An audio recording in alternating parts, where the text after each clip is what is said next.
sugar nuts, how we doing? And welcome back to another episode of SeddzSayz. We are back today with one of the final videos in our 2020 recap mini-series, and today we're going to be discussing our top 20 albums of the year.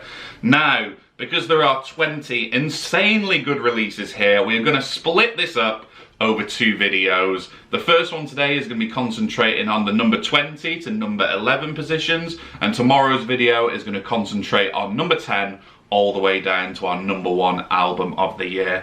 And I tell you something, folks, to say 2020 has been a pretty shit year, that is completely opposite in terms of the music that was released that year. It has been an amazing year for albums, EPs, live streams, the lot.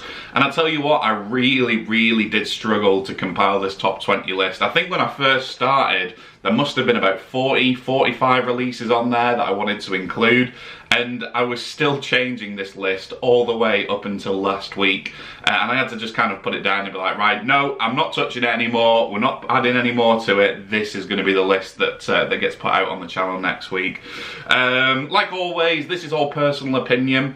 I listen to a lot of music, but I'm pretty sure there's albums out there that I did miss this year, and if that's the case, please do put them down below. I am more than happy to check them out. I love discovering new bands, artists, and music, so please do let me know if any albums did miss this list, and I will certainly give them a listen once this has gone live. Anyway, without further ado, let's jump straight on in there because we have got a lot to discuss today. And this is our top 20 albums of 2020, starting at number 20 and going all the way down to number 11. Enjoy, guys. In at number 20, we have Puscifer with their latest album, Existential Reckoning. Now, as I've said in my top live streams and live albums of 2020, this has really been the year that I have truly become a Puscifer fan. If you watch the channel regularly, you'll know I'm a huge fan of Tool and The Perfect Circle, but it was this record that really got me into this pretty bizarre side project of Maynard James Keenan. Now, this album is a synth lover's wet dream, really. It's atmospheric in parts, the twin vocal lines are just hauntingly beautiful, and the very subtle underlying Alien, Area 51, conspiracy theory related lyrics add a very kooky yet surreal vibe throughout the entire record. It's probably Puscifer's most serious effort to date, because if you go back to some of their previous albums like Via's Vagina, that is just a bombastic record. And in all honesty, I would love to hear more material along these lines on the band's future material. If it was me personally, I'd start with the tracks such as The Underwhelming, Grey Area and Fake Affront. And in all honesty, if you check those three out, and just those three out, I can guarantee that you'll be left begging for more. Dance Gavin Dance are in at number 19 with their latest record, Afterburner. Now, not only does this album sport one of the most eye-catching album artworks of the past couple of years, but it also houses some of the biggest modern core anthems of 2020. I mean, from the very second the opening track Prisoner kicks in, you just know that this Sacramento 5-piece just aren't taking any prisoners with this release. I mean, vocally, it's probably Tillian Pearson's best performance to date. You can really feel the raw power and emotion that he delivers in each and every track. I mean, like all Dance Gavin Dance records, there are elements drawn from all genres and styles on here, and I mean from like post-hardcore to indie, progressive rock to even pop. But I'd say it's by far one of the band's most progressive albums to date, and diverse as well. There's a nice mix of melodic and heavy on here that really spices up their overall track listing. It keeps it fresh, it keeps it exciting, and most importantly, it keeps it really unpredictable throughout its entire 48-minute time slot. You really don't know what's coming next. I mean, personally, my favourite three tracks on Afterburner are track number 4, which is 3 Wishes, track number 6, which is Parody Catharsis, and track number 8, Born to Fail. But every single song on this album has its very own time to shine. It's a perfect album all the way through. With 8 albums under their belts now, we see Emmure claiming the number 18 position with their latest album, Hindsight. Let's get it the right way up there. I mean, whilst other industry professionals have stated that this is a very Marmitey album, I personally fall on the side that loves it. It's kind of a no-nonsense aggression fest that just keeps pummeling and pummeling throughout the entire 30-minute runtime. It truly does keep you enthralled throughout all 13 of the tracks on there. I mean, sure, the lyrics to tracks like Trash Folder and I've Seen God, yeah, they're a bit tongue-in-cheek at points, but it's great to see a core band in 2020 that's not taking itself too seriously. And I mean, in all honesty, it's probably Frankie Palmieri's best vocal performance to date, or in years I should say. It's great to hear him shake up his vocal style somewhat. It's not the same old deathcore, metalcore hybrid sound that we've come to know from him. Certain tracks are just nu metal as fuck. I mean, you can really hear a Jonathan Davis-esque snarl developing throughout the entirety of Hindsight. I mean, for example, listen to the track Thundermouth. You could easily confuse it for a latter-day Korn song. You really could. And I mean, whilst all of the 13 tracks, or I should say most of the 13 tracks from Hindsight fall under the 3-minute mark, do not let that fool you for 1 second. They managed to cram an absolute abundance of breakdowns and drops in there, which makes my personal favourite tracks such as Pan's Dream, Gypsy Disco and Paserno Non Grata some of the most ferocious songs of the year. Absolutely stunning record, it really is. If I was to sum up my musical journey in 2020, I would say that my alternative music taste has taken 2 very different paths. I mean, on the one hand, I've fallen in love with everything kind of surreal, melancholic and atmospheric, whereas on the other, I've properly been enthralled by all things doomy and sludgy and drony as fuck. And I think that is why our number 17 spot goes to May Our Chambers Be Full by Emmure, Ruth, Rundle and Thou. Now, to kick this little review off, prior to 2020, I had never heard of either artist. Now, I am addicted. I really am. I mean, the perfect way to describe this record, it is juxtaposition at its finest, with Emma's ethereal vocal lines just kind of flowing majestically over the earth-shattering sonic assault that is Thou. And I mean, when you look at it on paper, it shouldn't work. It really shouldn't. But you need to listen to this record because it really fucking works. It really does. Especially when Thou frontman, what's he called now, Brian Funk, gets his time to shine on songs with tracks such as Ancestral Recall, absolutely rattling your core when his vocal parts kick in.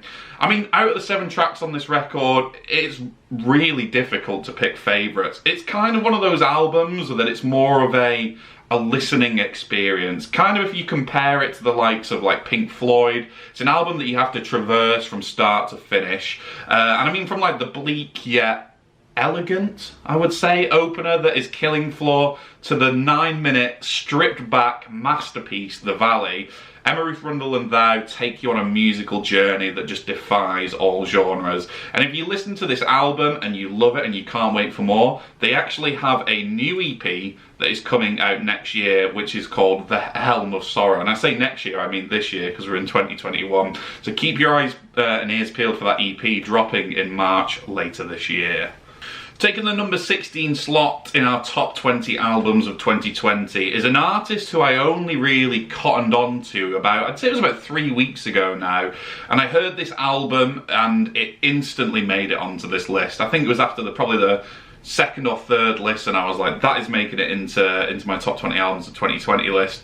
I mean, the name Ghostemane is a name that I've been well aware of for some time now, but it was this new record, Anti-Icon, that got me obsessed with this Los Angeles-based crossover artist. Over the past year, I've slowly but surely been getting into more like rap and hip-hop music with artists such as Clippin, Scalzard, Bill Saber, Kid Bucky, making it into my day-to-day life heavy rotation. But what I love about Ghostemane is that he takes the best bits from all of those artists I just mentioned there and adds that industrial flair of bands like Nine Inch Nails, Ministry, Marilyn Manson that I absolutely adore. I mean, Anti-Icon is just on another level in terms of an album. It's nightmarish and anxiety-fueled at points, with crushing guitar lines and insane trap beats just kind of attacking you from every angle. And you know what? Why musically it sounds insanely good? It is the rapper himself who stands out the most on this record. You just don't know what kind of unearthly and harrowing sound is gonna disgorge itself from his mouth next. This is an artist that's just blowing up fast, and I mean insanely fast. And with such killer songs such as Vagabond, AI, Hydrochloride now under his belt, it's not going to be long before we see Ghostemane truly becoming one of the biggest acts in both the alternative and the rap scenes. It is a record that you just need to listen to and make your own opinion on, but I can guarantee you, you are gonna absolutely love it. Now, if you saw my reaction to their high-octane single Hard to Kill back in September, you will know just how pumped I was for the new Raging Speedhorn album to drop. And boy, oh boy, did it not disappoint. That is why in at number 15 is the Corby-based Groove Machine with their new record, Hard to Kill. I mean, I've had the pleasure of knowing Frank, Jim and Gordon for years now, from when I was the in-house promoter at the Emmure in Bolton. But this record is actually the first Raging Speedhorn record album to feature new members: Dan Cook, who was ex-RSJ, Dave Lease, who used to be in the band Sworn to Oath, and Andy Gilmore, who was in 100 Reasons. That is a pretty all-star cast, if I'm being honest, and you can tell that it's all-star because it is easily my favourite Raging Speedhorn record to date. It's punchy, it's riffy as fuck, it's just party-fueled, it's everything you want and more from a Raging Speedhorn album. I mean, every single track on this album just sounds huge, absolutely huge, whether it's the faster, thrashier numbers such as Brutality, or the sludgier stomp fests like Hammer Down and The Beast.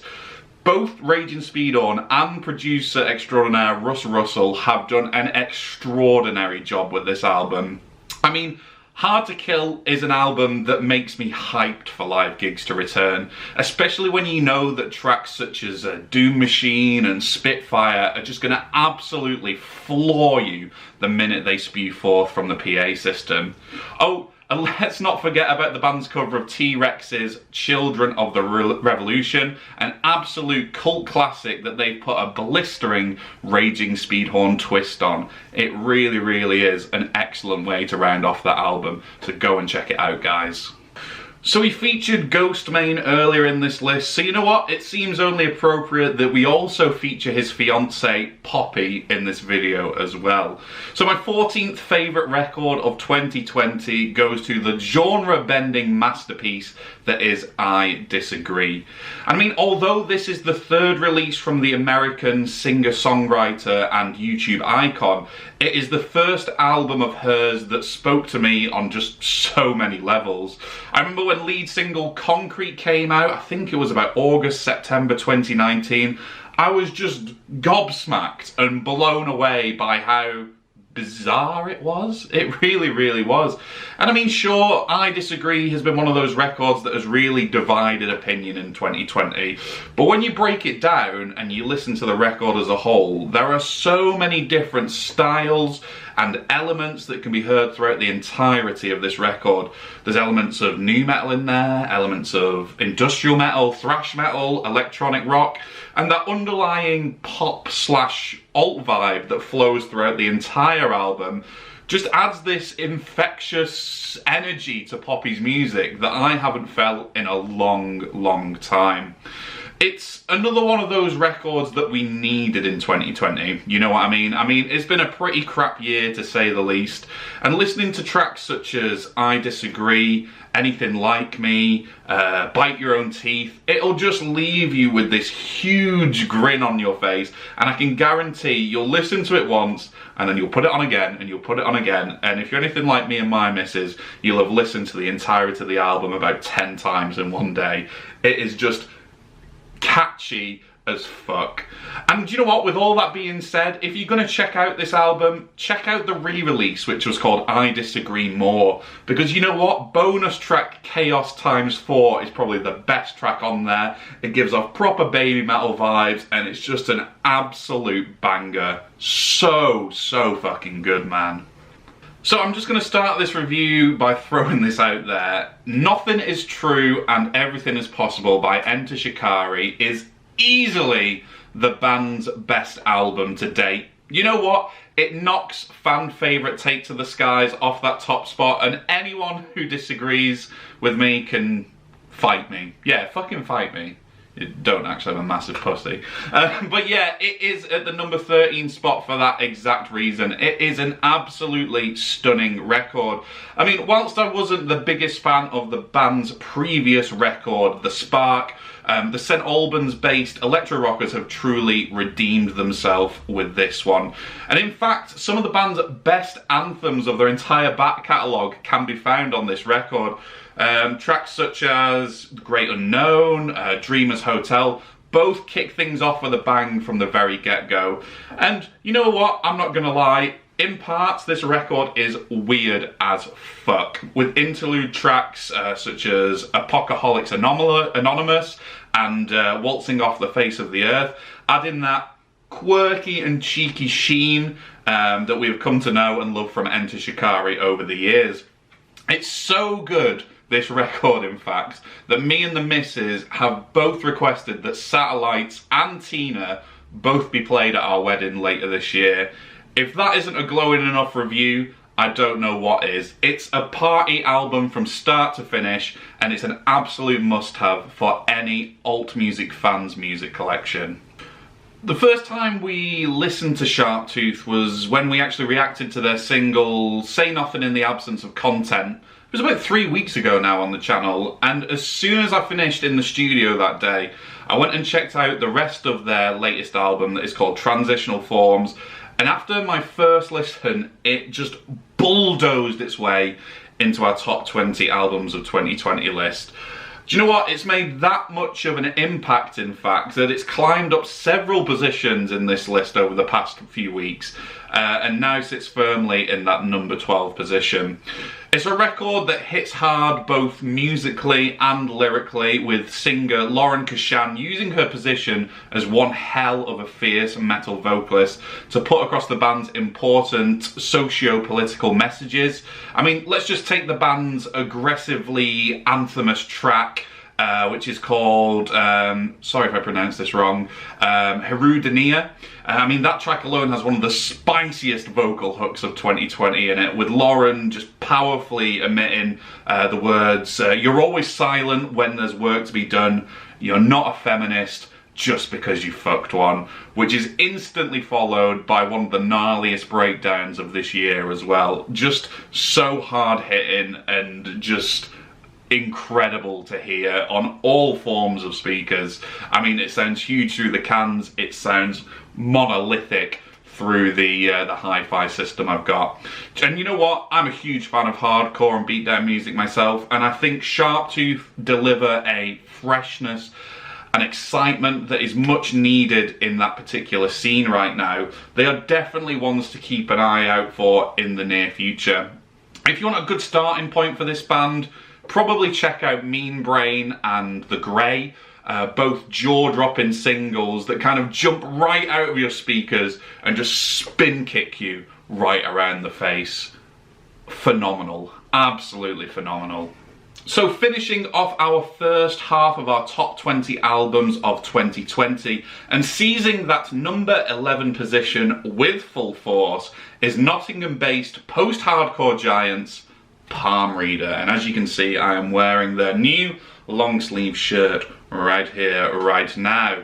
Their new album, Sleepless, is fantastic. And I tell you what, this is a band that I've only been into for a couple of months now. I first stumbled across these guys whilst listening to Stephen Hill and Renfrey Deadman from the Riot Act podcast.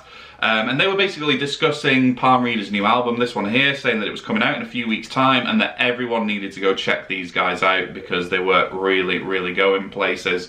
And you know what? As soon as that episode of the podcast finished, I came out of the studio and I reacted to the band's single, Willow. And you know what? I've not looked back since. In fact, I bet a day hasn't gone by since I did that reaction video that I haven't listened to Palm Reader. They made that much of an impact. And you know what? Whether it's the immense chorus sections of tracks such as Hold Release, or the glistening guitar lines of Islay, Palm Reader masterfully bend dynamics to their whim in order to create this seamlessly flowing listening experience from start to finish. I mean, you can hear elements of other bands in there. You can hear elements of Black Peaks, Dillinger Escape Plan, The Armed, all throughout this record. But you know what? Palm Reader have, in my opinion, defined their sound with Sleepless. I went and got this record and I got the other albums in their back catalogue, and it easily is their best album to date. It's not only cemented themselves as one of the finest upcoming bands in the UK right now, but it's also paved the way for future post/melodic hardcore bands to follow suit. You know what? It's an absolutely emotional roller coaster from start to finish, but it has to be the closing epic, which is called Both Ends of the Rope, or the tonalicious Stay Down, that are my favourite tracks on here. If you've not heard it yourself yet, go and get a copy from Church Road Records now. I promise you, you will not regret it. Okay then, there we have it. That is our first half of our top 20 albums of 2020, starting at the number 20 position and working our way down to number 11. Like I said, we're going to do the rest of that list in a video tomorrow, so keep your eyes peeled for that coming soon. In case you missed any of the bands and artists that made it onto today's list, I'm going to go through all of the albums again now so you can jot them down if need be. And yeah, just go and check all of these records out because each and every one is just absolutely sublime. So in at number 20 we had Puscifer with Existential Reckoning. Number 19 was Dance Gavin Dance with Afterburner. Number 18 went to Emmure with their album Hindsight. Number 17 was Emma, Ruth, Rundle and Thou with May Our Chambers Be Full. Number 16 was Ghostemane with Anti-Icon. 15 was My Boys in Rage and Speedhorn with Hard to Kill. 14 went to Poppy with I Disagree. 13 was Enter Shikari with Nothing Is True and Everything Is Possible. I just had to double check what that was called then. Number 12 went to Sharptooth with Transitional Forms, and 11 was Palm Reader with Sleepless. Some amazing records for you to go and check out there, and I will link all of the band's social medias down below so you can go and check them out for yourselves after this video. And speaking of videos, if you did enjoy this one, please do hit that subscribe button to keep up to date with everything SeddzSayz related. We will see you guys tomorrow with the final video in our 2020 recap series, but in the meantime, have a good evening, stay safe and keep on chugging.